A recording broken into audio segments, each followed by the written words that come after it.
Hello students. आज हमारा topic जो है वो है composition of forces by method of resolution. ये एक एनालिटिकल मेथड है। रिजल्टेंट जो है मल्टीपल फोर्सेस जब होते हैं उनके रिजल्टेंट को फाइंड आउट करने के लिए। ठीक है, जैसे मैं एज ए एग्जांपल आपको देते हैं कि ये दो एक्सिस है, एक आपकी एक्स और ये वाई एक्सिस है। ठीक है, ये वाई एक्सिस है। अब आपके पास में यहाँ पे फोर्सेस है, मान लीजिए ये आपका P1 फोर्स है। P1 फोर्स जो है वो थीटा एंगल पे है, और ये आपका P2 फोर्स जो है वो मान लीजिए आपका अल्फा एंगल पे है। ठीक है, यहाँ पे एक कोई फोर्स है P3, वो आप मान लीजिए यहां से आपका गामा एंगल पे है। ठीक है, और यहाँ पे ये फोर्स P4 जो है वो आपका यहां से बीटा एंगल पे है। ठीक है, तो यहाँ पे जब इन जो फोर्सेस हैं P1, P2, P3, P4, इनको जब हमको फाइंड आउट करना है, इसको composition of forces by method of resolution के थ्रू इसका जो रिजल्टेंट है वो हमें फाइंड आउट करना है। ठीक है, तो रिजल्टेंट कैसे फाइंड आउट करेंगे कि जो फोर्स P है इसके हॉरिजॉन्टल और वर्टिकल दोनों कंपोनेंट्स ले लेंगे। तो देखिए, अगर जिस तरफ आपका एंगल थीटा रहता है उस तरफ जो कंपोनेंट आता है वो होता है आपका कॉस थीटा। जैसे मान लीजिए मैंने इसको दो कंपोनेंट्स में रिजोल्व किया, एक कंपोनेंट हॉरिजॉन्टल में और एक कंपोनेंट वर्टिकल में, तो ये आपका एंगल थीटा ही होगा। तो ये होगा P1 कॉस थीटा, और जहां थीटा से अपोजिट वाले पे P1 साइन थीटा। ठीक है, अब यहाँ पे आप देखिए ये P2 है, तो इसको मैंने किया हॉरिजेंटली और वर्टिकली रिजॉल्व। ठीक है, तो यहाँ पे अल्फा एंगल कौन सा होगा, ये अल्फा एंगल होगा।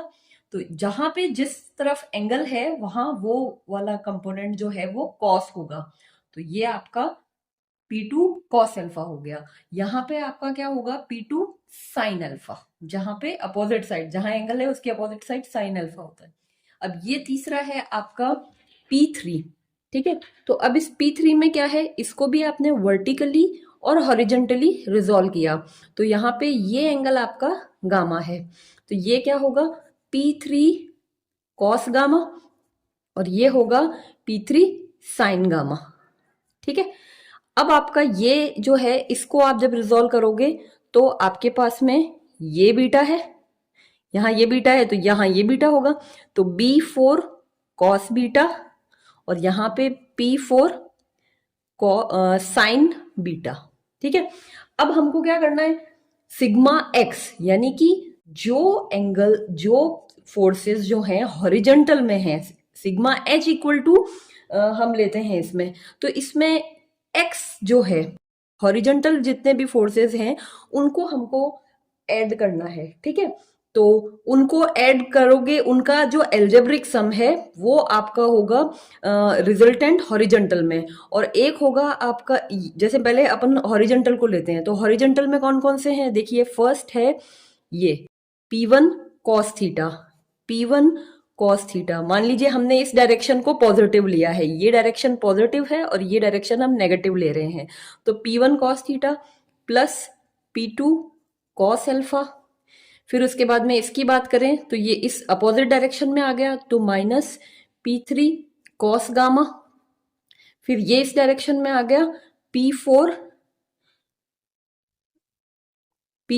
ये कौन सा है, साइन बीटा, साइन बीटा।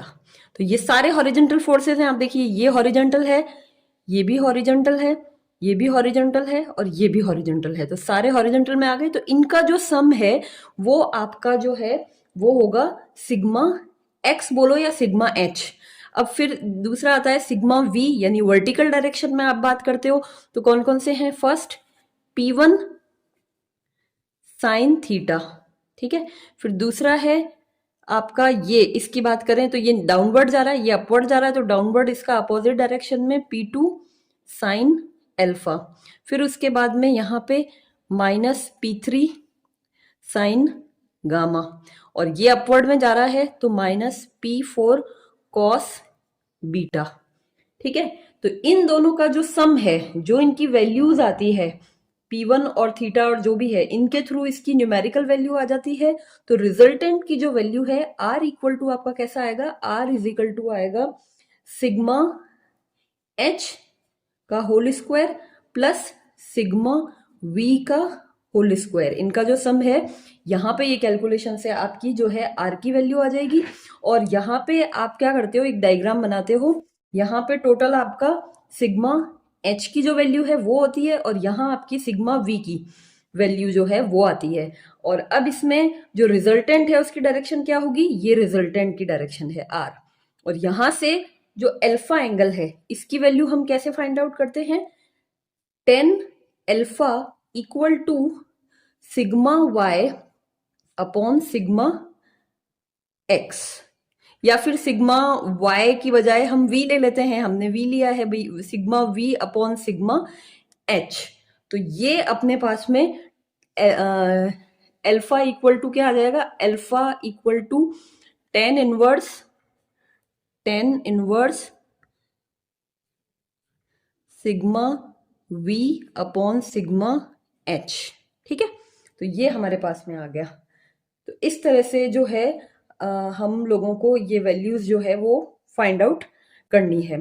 अब जैसे आप हम एक क्वेश्चन लेते हैं, उसमें ये है इस तरह से, इस एक क्वेश्चन को इसके थ्रू एक्सप्लेन करते हैं। ये मान लीजिए ये y डायरेक्शन है और ये हमारी x डायरेक्शन है। अब मैं फोर्सेस लेती हूँ, जैसे मान लीजिए ये एक 70 न्यूटन का फोर्स है, ये एक 80 न्यूटन का फोर्स है, ठीक है।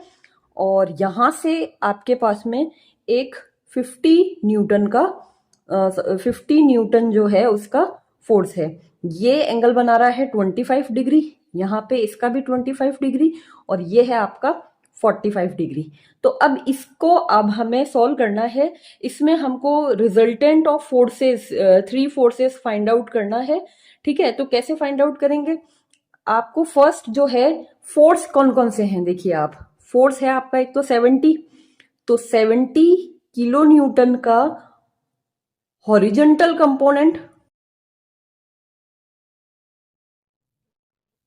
कंपोनेंट क्या होगा, 70 कॉस 25 प्लस 25, भाई आप क्या होगा, ये पूरा 50 डिग्री है तो कॉस 50 डिग्री, ये आपकी एक्स की डायरेक्शन में है। और अगर आपको 70 का वर्टिकल वाला लेना है तो वर्टिकल कैसे आएगा, वर्टिकल इस डायरेक्शन में आएगा, तो ये पूरा एंगल 50 है तो इस तरफ क्या आ जाएगा, साइन 70 साइन 50 डिग्री।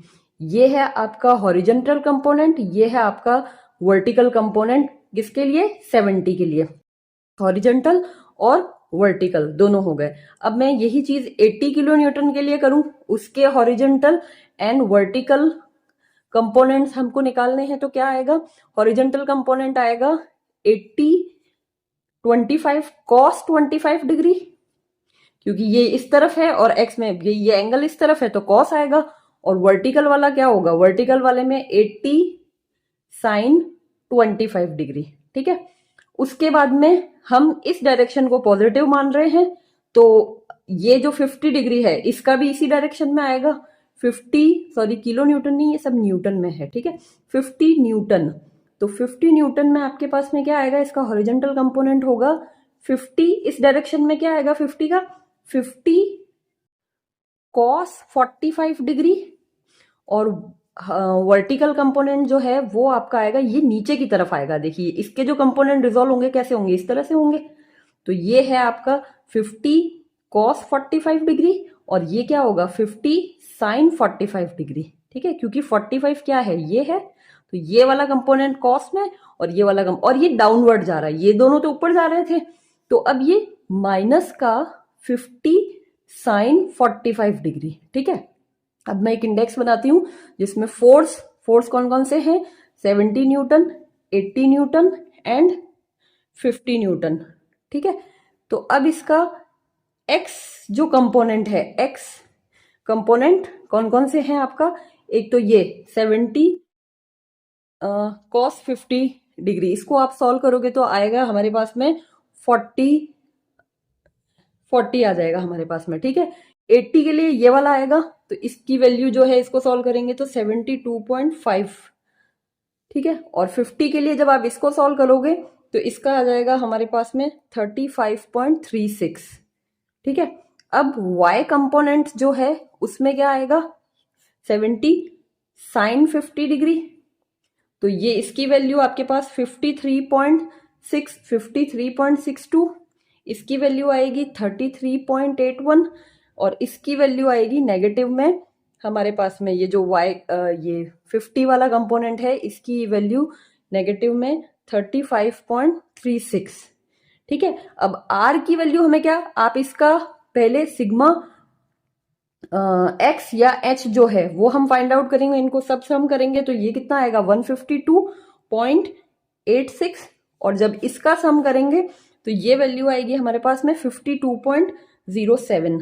तो r की वैल्यू जो है वो हमारे पास में क्या आ जाएगी, इस 152.86 का होल स्क्वायर प्लस 52.07 का होल स्क्वायर, तो ये वैल्यू हमारे पास में आ जाएगी 161.48 न्यूटन आर की वैल्यू। और अल्फा जो है वो हमारे पास में क्या आएगा 10 इनवर्स वर्टिकल का क्या फोर्स है 52.07, ये वर्टिकल का है, डिवाइडेड बाय 152.86, तो ये अल्फा की वैल्यू आ जाएगी हमारे पास में 18.81 डिग्री। ठीक है। ये जो है पूरा सॉल्यूशन है composition of forces by method of resolution. Thank you.